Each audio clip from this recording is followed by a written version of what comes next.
Everyone, let's start our second lecture of history. तो हमने पिछले जो लेक्चर है उसमें एक्चुअली पढ़ा था कि कैसे हमारे मिडेवल हिस्ट्री की शुरुआत होती है जब मोहम्मद बिन कासिम जो है वो इंडिया आते हैं। देवल के बेसिकली कराची के जो राजा हैं उनको हराने के लिए, और वो यहाँ पे आते हैं, सिंध एरिया पे कब्जे करते हैं, जजिया टैक्स लागू करते हैं। उसके बाद फिर ऑब्वियसली दूसरी डायनेस्टी आती है, एक प्रतिहार जो कि उन्हें यहाँ से भगाती है और अरब्स का खात्मा करती है। उसके बाद फिर से एक नए मुस्लिम आते हैं, इंडिया इन्वेट करते हैं, और वो होते हैं महमूद और गजनी, जिनका बेसिकली इंडिया पे राज करने का कोई दिल नहीं था, और वो बेसिकली आए थे ईरान पे राज करने के लिए, लेकिन वो इस चक्कर में इंडिया को 17 बार लूटते हैं। ठीक है, उसके बाद जब वो चले जाते हैं तो उसके बाद फिर हमारे आते हैं मोहम्मद गोरी, जो बेसिकली इंडिया पे रूल करने का इरादा लेके आते हैं। इस चक्कर में उनकी 3 लड़ाइयाँ होती हैं। भीमदेव से लड़ाई करते हैं, पृथ्वीराज चौहान से 1191 में लड़ाई करते हैं। फर्स्ट में तो हार जाते हैं लेकिन सेकंड में जीत जाते हैं। हालांकि उस दिन मैं आपको ये चीज़ मेंशन करना भूल गई थी कि काफ़ी जगह ये लिखा गया है कि जो गौरी हैं वो बहुत बार पृथ्वीराज चौहान से हारे थे। ये भी फैक्ट जो है ये कॉन्ट्राडिक्टी है एक्चुअली। जो उनके पॉइंट थे पृथ्वीराज चौहान के, जिनका नाम मैंने आपको बताया था चंद्रबद्दे, उन्होंने पृथ्वीराज रासों में ये लिखा हुआ है कि ऐसा हुआ था कि वो बहुत बार हारे थे और फिर पृथ्वीराज चौहान उन्हें छोड़ देते थे, और जब जिस बैटल में वो जीते हैं गौरी, लास्ट बैटल जो थी, उसमें बेसिकली हुआ क्या था कि वो सब सोए हुए थे और हमारे यहाँ पे रात को अटैक नहीं किया जाता है, लेकिन गौरी जो है उन्होंने इसी चीज़ का फ़ायदा उठा के रात को अटैक किया था, और इस चक्कर में पृथ्वीराज चौहान हार गए थे। और यहाँ से उन्हें फिर ले जाया जाता है उनके काबुल, जहाँ पे वो रहते थे गौरी, और वहाँ पे जाके उन्हें मार दिया जाता है। लेकिन मारने से पहले ऑब्वियसली जो चंद्रबद्दाई हैं उनसे वो कहते हैं कि कुछ गा के सुनाइए, तो वो ये बताते हैं कि पूरा डिस्टेंस कि राजा बैठा कहाँ है, क्योंकि पृथ्वीराज चौहान की तब तक वो आंखें जो है वो निकाल चुके थे, तो वो उन्हें वो आंखें बंद करके बाण कैसे चलाना है इस विद्या का पता था। तो वो क्या करते हैं कि फिर जो उनके चंद्रबद्दाई हैं राजकपि, वो एक पोएम के फॉर्म में उन्हें सब कुछ बता देते हैं कि वो इंसान बैठा कहाँ है, और वो इसी के में बाण चला देते हैं और गौरी की डेथ हो जाती है। ठीक है, तो उन्होंने इस तरीके से मेंशन किया हुआ है। हाउएवर जो एनसीईआरटी है, एनसीईआरटी में ये लिखा गया है कि 2 बैटल्स हुई थी, एक में वो जीते थे, एक में वो हारे थे। तो ठीक है, तो हम क्वेश्चन उसी तरीके से करेंगे कि क्योंकि हमें ये कोई नहीं पूछने वाला कि कितनी बार वो जीते थे, उन्होंने यही पूछना है कि किस बैटल में वो हारे थे। ठीक है, तो इस तरीके से है। और गौरी की डेथ मैंने आपको बताया थी कि 1206 में हुई थी। इसको लेके भी काफ़ी कहानियाँ मशहूर हैं कि गौरी की डेथ कैसे हुई थी। बेसिकली मुस्लिम्स में 2 तरीके के मुस्लिम हैं, सूफी एंड सुन्नी। तो गौरी आई थिंक किसी एक क्लैन के थे और उनको दूसरे क्लैन के मुस्लिम्स ने मार डाला था जब वो अजान दे रहे थे। कुछ कहानियाँ ऐसी हैं, तो बेसिकली उनसे हमें कोई मतलब नहीं है क्योंकि वो हमारे पेपर में नहीं आने वाली है। I am just mentioning this क्योंकि इससे क्या होगा, एक कहानी के तौर पे आपको याद रहेगी। तो जब क्वेश्चन आएगा तो आपको पता होगा कि हाँ 1192 में जो है वो गौरी जीत गए थे इंडिया। अब बेसिकली होता क्या है कि गौरी की जीत से एक्चुअली इंडिया पे मुस्लिम राज शुरू हुआ था।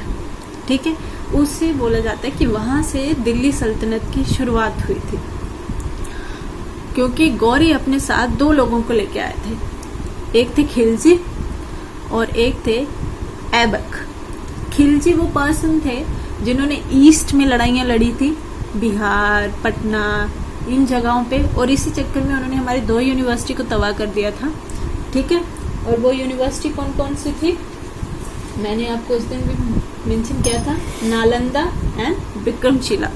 ठीक है, बट इनकी डेथ हो जाती है, इनको भी मार दिया जाता है खिलजी को, बट ऐबक जो है वो बच जाते हैं। तो अब गौरी की भी डेथ हो जाती है, खिलजी भी मर चुके हैं, तो ऐबक जो है वही आगे के दावेदार हैं जो कि उनके राज को चलाएंगे। बट ऐबक जो है वो एक्चुअली गुलाम थे गौरी के, और गौरी ने अपनी बेटी की शादी इनसे कर रखी थी, तो मतलब एक तरह से ये सन इन लॉ भी थे उनके। बट ये अपने आप को सुल्तान नहीं मानते थे, किंग नहीं मानते थे। ये बोलते थे कि मैं गौरी का ही वो हूँ, मेरे जो किंग हैं वो वही हैं। तो लेकिन अब किंग तो थे नहीं, तो इन्हीं को दिल्ली की गद्दी संभालनी पड़ती है। तो लेकिन ये किंग की गद्दी पे कभी नहीं बैठी, उसके पास में एक और गद्दी रख के उस पर बैठते थे।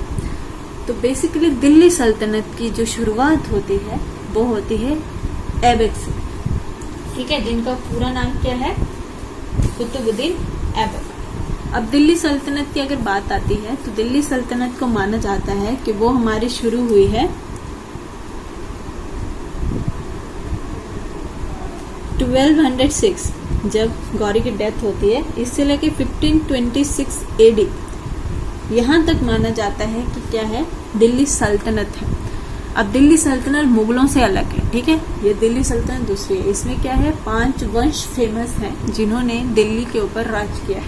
अब उनमें उनको याद करने की ट्रिक क्या है, मैं आपको ये बता दूं इस पर, क्योंकि क्वेश्चन आता है कि कौन कौन से दिल्ली सल्तनत में कितने वंश आते हैं। तो सबसे पहली थी स्लेव डायनेस्टी, ठीक है। उसके बाद थी खिलजी डायनेस्टी, जिसके ऊपर मूवी भी बनी है, ठीक है, ये वही वाले खिलजी हैं। हालांकि जो मैंने आपको गौरी के साथ खिलजी आए थे वो अलग थे, ठीक है, उनका नाम था बख्तियार खिलजी, दोनों में फर्क है, ये वो खिलजी नहीं, ठीक है। ये जो वो खिलजी हैं जिनके ऊपर मूवी बनी है। उसके बाद फिर आते हैं तुगलक, उसके बाद आते हैं सैयद, और उसके बाद आते हैं लोधी। ये हिस्ट्री की वो फेमस दिल्ली सल्तनत है, ये 5 वंश फेमस है, ठीक है। अब इनको हम याद कैसे करेंगे, इसकी ट्रिक है। वो ट्रिक क्या है, सब खतरनाक थे सारे लोग। हालांकि ये मेरी बनाई गई, मेरे टीचर ने मेरे को बताया था, इस तरीके से ट्रिक है। आप अपने तरीके से जैसी ट्रिक बनाना चाहें बना सकते हैं, ठीक है। इससे क्या, सब से स्लेव, के से खिलजी, टी से तुगलक, एस से सैयद और एल से लोधी, ठीक है। बाकी आप अपनी ट्रिक बना सकते हैं, और हालांकि आई थिंक आपको ट्रिक बनाने की जरूरत नहीं पड़ेगी। जैसे जैसे हम आगे बढ़ेंगे हम कहानी की तरह हिस्ट्री को पढ़ेंगे, आपको याद करने की बिल्कुल जरूरत नहीं पड़ेगी। चलिए अब शुरू करते हैं सबसे पहली से, जो थी स्लेव डायनेस्टी। अब इसका नाम स्लेव डायनेस्टी क्यों पड़ा, एज आई टोल्ड यू कि जो कुतुबुद्दीन ऐबक थे वो दिल्ली के किंग तो बन गए थे अब, लेकिन वो अपने आप को कभी किंग मानते नहीं थे। उनका यही मानना था कि गौरी ही मेरे किंग है और मैं उनका गुलाम, ठीक है। इसीलिए इस डायनेस्टी का नाम पड़ा स्लेव डायनेस्टी, ठीक है। अब कुतुबुद्दीन ऐबक को लेके काफी चीजें फेमस है।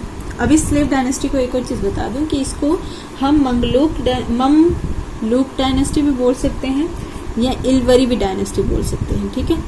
इसके ऊपर अगर क्वेश्चन आए तो हमें कंफ्यूज नहीं होना है, ठीक है। अब कुतुबुद्दीन ऐबक की अगर हम बात करें तो इनका जो राज था ये 1206 से लेके 1210 तक आया, ठीक है। कुतुबुद्दीन ऐबक जो है इन्होंने दिल्ली से राज नहीं किया था। गौरी ने तो पृथ्वीराज चौहान जी को हराया था और उन्होंने दिल्ली में राज करते थे पृथ्वीराज चौहान, लेकिन गौरी ने उनका महल डिस्ट्रॉय कर दिया था। तो कुतुबुद्दीन ऐबक जो है वो बेसिकली लाहौर से राज किया करते थे। तो ये क्वेश्चन आ सकता है कि कुतुबुद्दीन ऐबक की कैपिटल क्या थी, तो ये लाहौर से राज किया करते हैं। और दूसरे कुछ पॉइंट्स हैं इनके बारे में जो हमें याद रखने हैं, जो क्वेश्चन पॉइंट ऑफ व्यू से जरूरी है। इन्होंने 2 मॉस्क बनवाई थी इंडिया में। पहली तो नॉर्थ इंडिया की पहली मस्जिद, नॉर्थ इंडिया में सबसे पहली जो मस्जिद है जिसका नाम है कुबत उल इस्लाम,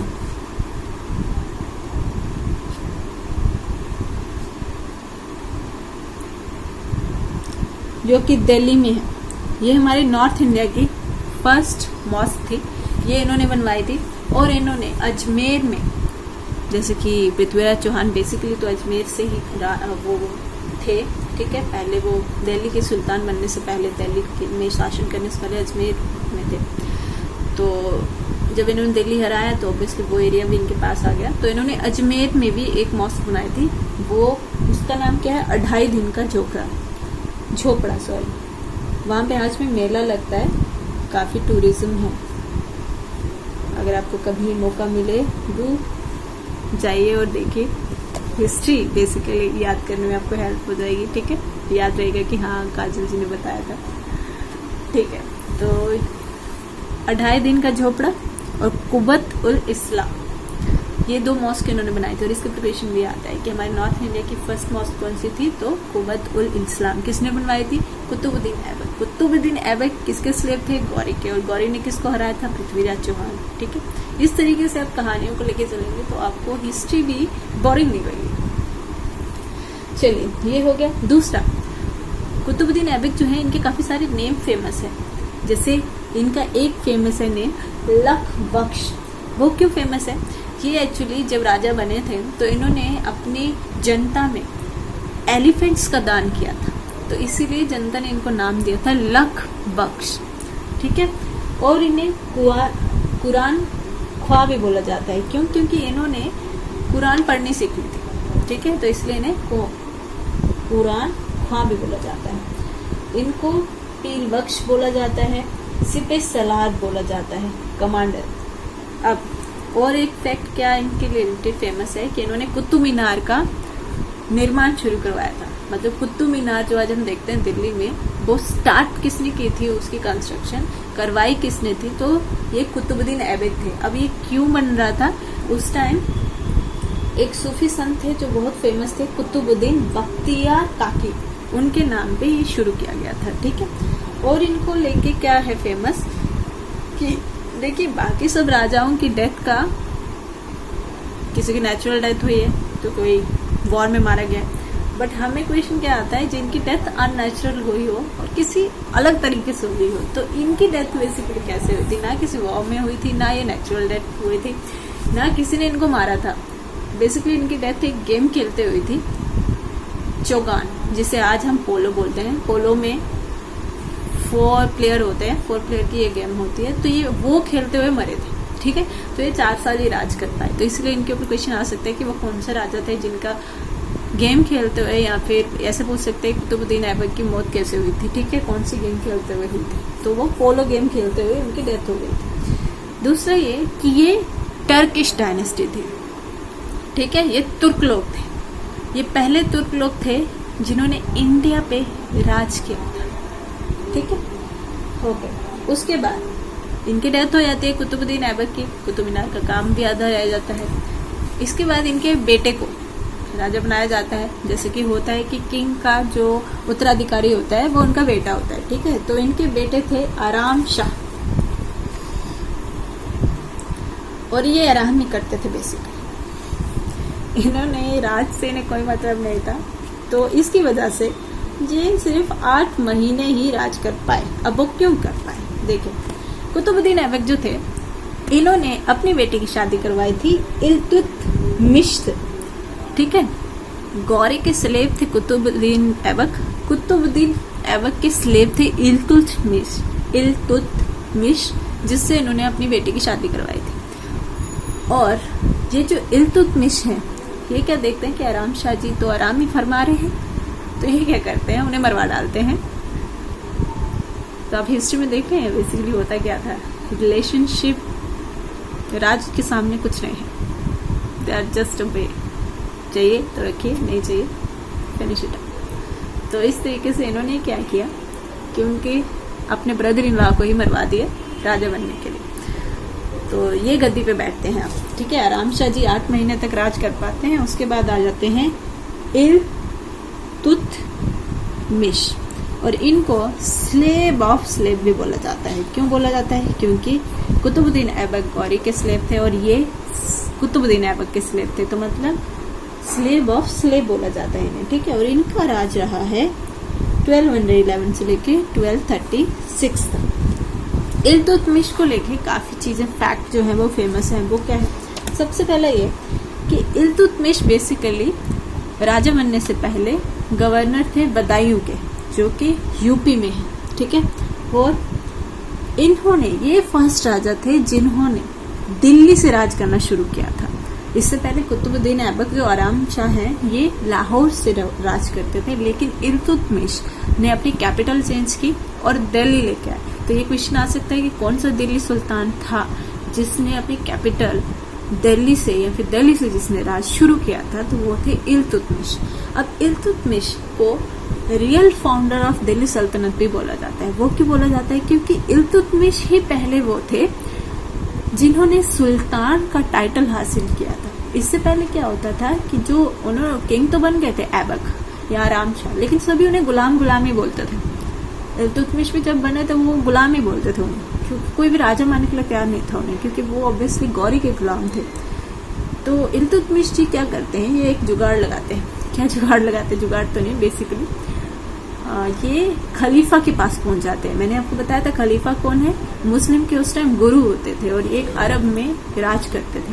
ये उनके पास पहुंच जाता है और उन्हें बोलता है कि आप मुझे सुल्तान का टाइटल दो, क्योंकि मैंने कॉन्क्योर किया है, एक एरिया कॉन्क्योर किया है, लोग मुझे गुलाम गुलाम बोलते हैं, आई कांट टेक इट। तो वो इनको सुल्तान का टाइटल देते हैं। तो बेसिकली जो दिल्ली सल्तनत के रियल फाउंडर है, इसलिए इल्तुतमिश को माना जाता है। इसलिए क्वेश्चन आता है कि दिल्ली सल्तनत का रियल फाउंडर कौन है, तो वो है इल्तुतमिश। ठीक है, याद रखिएगा। दूसरा, इल्तुतमिश जो है, मैंने आपको बता दिया ये क्या है, सन इन लॉ थे ऐबक के, और इन्होंने, और क्यों इन्हें रियल फाउंडर बोला जाता है, इन्होंने चंगेज खान से इंडिया को बचाया था। चंगेज खान बेसिकली मंगोल में राज करते थे और उनके किसी रिलेटिव को मार दिया था। जो उसका मर्डरर था वो इंडिया आया था शरण लेने के लिए। इनसे क्या बोलते हैं, इल्तुतमिश से वो शरण लेने के लिए आया था और उनका नाम था जलालुद्दीन मंगावर्नी। ठीक है, ये थे, इन्होंने क्या किया था, चंगेज खान के छोटे भाई को मार दिया था। तो ये वहां से भागकर इंडिया आए थे शरण लेने के लिए। लेकिन चंगेज खान उस टाइम एक ऑर्डर भेजते हैं इल्तुतमिश को कि अगर आपने उनको पनाह दी तो मैं इंडिया के ऊपर अटैक करूंगा। तो इल्तुतमिश उस टाइम चला के दिखाते हैं, वो उन्हें पनाह नहीं देते हैं और ये उन्हें चंगेज खान को पकड़ा देते हैं। और इस वजह से चंगेज खान अपना वादा रखता है, वो इंडिया पे अटैक नहीं करता, वो इंडिया आता तो है, वो उनको लेता है, जलालुद्दीन मंगवर्नी को लेता है जिन्होंने उनके भाई को मारा था, और वापस चला जाता है। तो कभी कभी ये भी क्वेश्चन आता है कि वो कौन से राजा थे या फिर वो कौन सा इन्वेडर था जो इंडिया तो आया लेकिन इंडिया के ऊपर उसने कभी अटैक नहीं किया और रूल नहीं किया। तो वो चंगेज खान था। ठीक है, और इंडिया को बचाया किसने उनके इस वॉर से, तो वो थे इल्तुतमिश। तो इसे हम प्रोटेक्टर भी बोलते हैं। ठीक है। दूसरा, इल्तुतमिश ने कुछ पॉलिसीज इंडिया में लाई थी, जैसे इन्होंने इक्ता सिस्टम इंडिया में लाया था। इक्ता सिस्टम बेसिकली क्या था, जैसे आज हमारे इंडिया की स्टेट्स हैं, उस टाइम जो मान लीजिए एरिया जिसके वो किंग है, वो क्या करते थे, उस एरिया को छोटे छोटे पार्ट में डिवाइड कर देते थे, उनको हम बोलते थे इक्ता।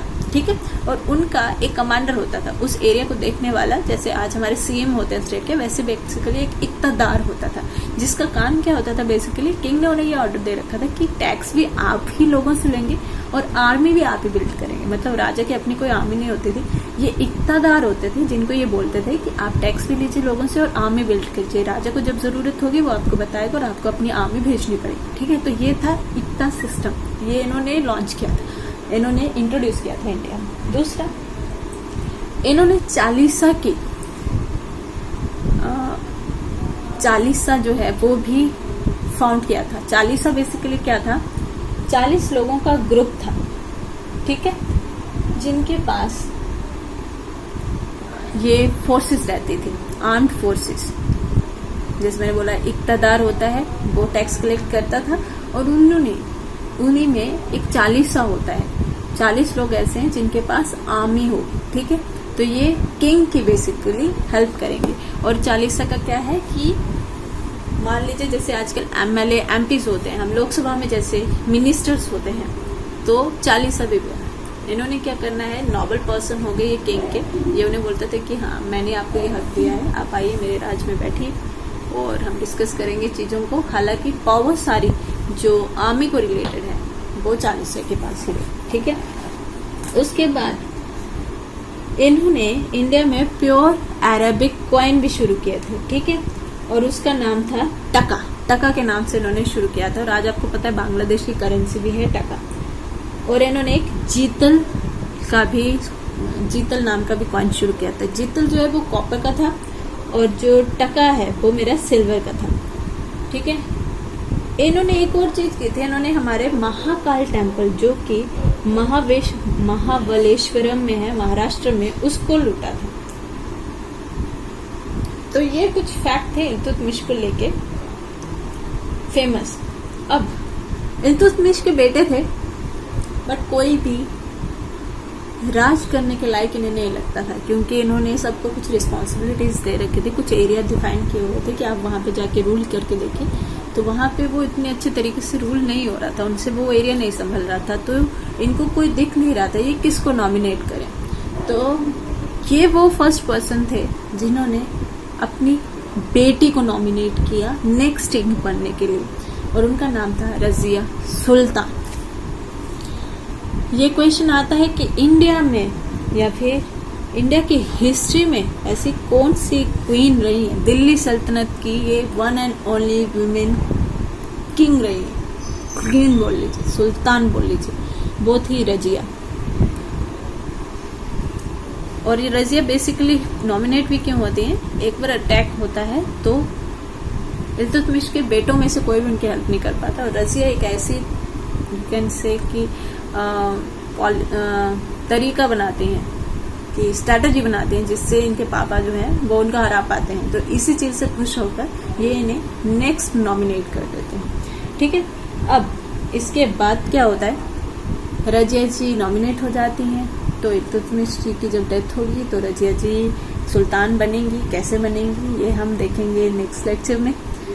और मैंने आपको बोला था कुतुबुद्दीन ऐबक ने कुतुब मीनार की कंस्ट्रक्शन शुरू की थी, और उसको ख़त्म जो है वो इल्तुतमिश ने किया था, ठीक है। तो ये याद रखिएगा, ये एक फैक्ट है। तो बाकी हम आगे कंटिन्यू करते हैं। आई होप अभी तक आपको समझ आई होगी कहानी में हो क्या रहा है, चल क्या रहा है। आगे हम और पढ़ेंगे, तो जो भी क्वेश्चन है उनको प्रैक्टिस करते रहिए। और मैं आई होप आपको हिस्ट्री समझ आ रही होगी अब कुछ। और जैसे मैंने आपको करंट अफेयर में एक तरीका बताया था, उस तरीके से अगर आप चीज़ों को कनेक्ट करेंगे ना, आई वुड लाइक कि आपको हिस्ट्री भी बहुत अच्छी लगेगी। ओके, सो आगे हम नेक्स्ट लेक्चर में देखेंगे। तब तक के लिए थैंक यू। चैनल को सब्सक्राइब और वीडियो को लाइक और बेल नोटिफिकेशन ज़रूर कर लीजिएगा इनेबल, ताकि आपको नेक्स्ट वीडियो की नोटिफिकेशन जल्दी मिल जाए। Okay, thank you so much.